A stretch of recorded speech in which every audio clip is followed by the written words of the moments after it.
The unseen foe. Nina had always prided herself on her rationality.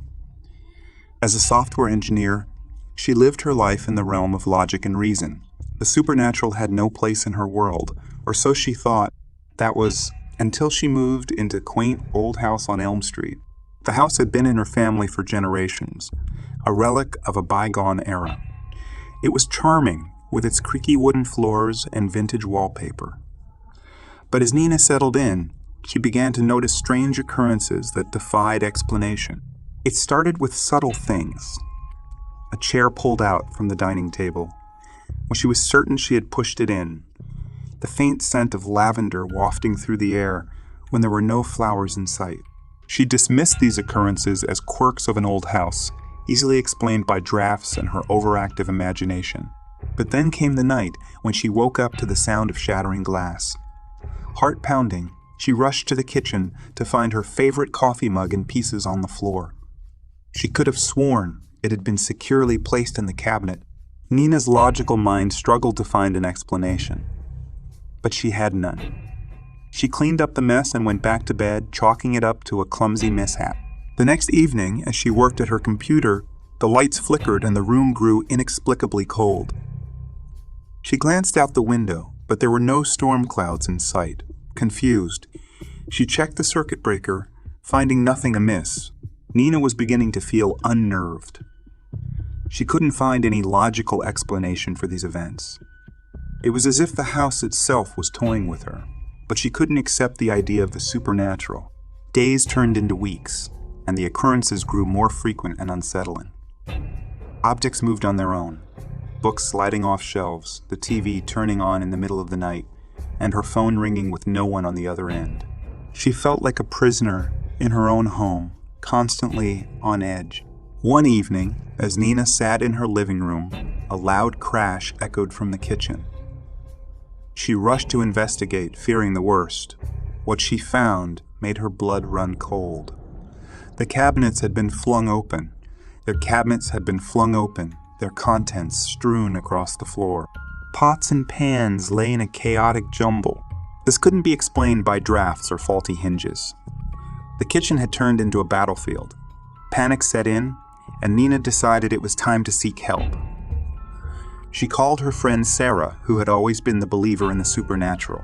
Sarah arrived the next morning, concern etched on her face, and she said, "Nina, this place feels off." Nina nodded, her eyes filled with fear. "I don't know what to do, Sarah. I need your help. I can't explain any of this." Sarah walked through the house, her intuition guiding her.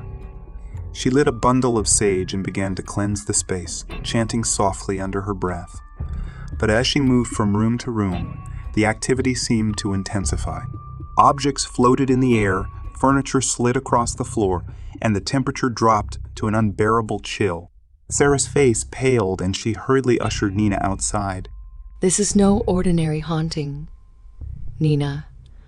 This is a poltergeist, a malevolent force that feeds on fear and chaos. We need a professional." Reluctantly, Nina agreed, and they contacted a paranormal investigator named Dr. Julian Hayes. He arrived with a team of experts, armed with an array of instruments to detect supernatural activity. As they began their investigation, the house seemed to rebel against their presence. Lights flickered wildly, and a deafening roar filled the air. Nina's fear grew, but Dr. Hayes reassured her that they were there to help. Hours passed, and the investigators' instruments went haywire. They recorded unexplained temperature drops, electromagnetic disturbances, and erratic energy patterns. It was clear that something powerful resided within the house. Finally, Dr. Hayes called for a seance, hoping to communicate with the entity causing the disturbances. They gathered in the living room, candles flickering, and began to reach out to the other side. At first, there was silence. Then, a voice echoed through the room, cold and filled with malice. "Get out!" The investigators pressed on, trying to learn the spirit's identity and motives, but the responses grew more hostile. Objects flew through the air, narrowly missing the terrified group. In the midst of the chaos, a chilling realization struck Nina.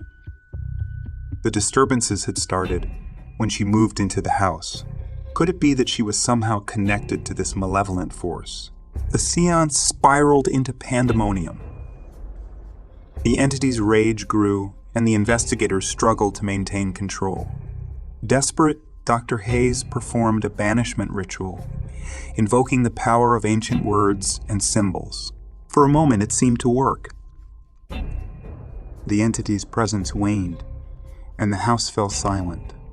But then, with a final, deafening roar, it lashed out with unprecedented fury. Nina watched in horror as Sarah was flung against the wall, her body limp and lifeless. The investigators screamed, fleeing the house in terror. But Nina couldn't move. She was frozen, trapped in a nightmare. The entity turned its malevolent gaze on her, its voice a sinister whisper. You belong to me now.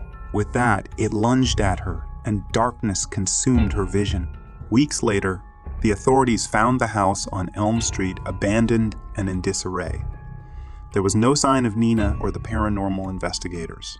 The house stood as a grim reminder of the malevolent force that had claimed it. Nina's fate remained a mystery, a dark chapter in a modern poltergeist tale. The house on Elm Street remained empty, its secrets buried within its walls, waiting for the next unsuspecting soul to cross its threshold and awaken the unseen foe that lurked within.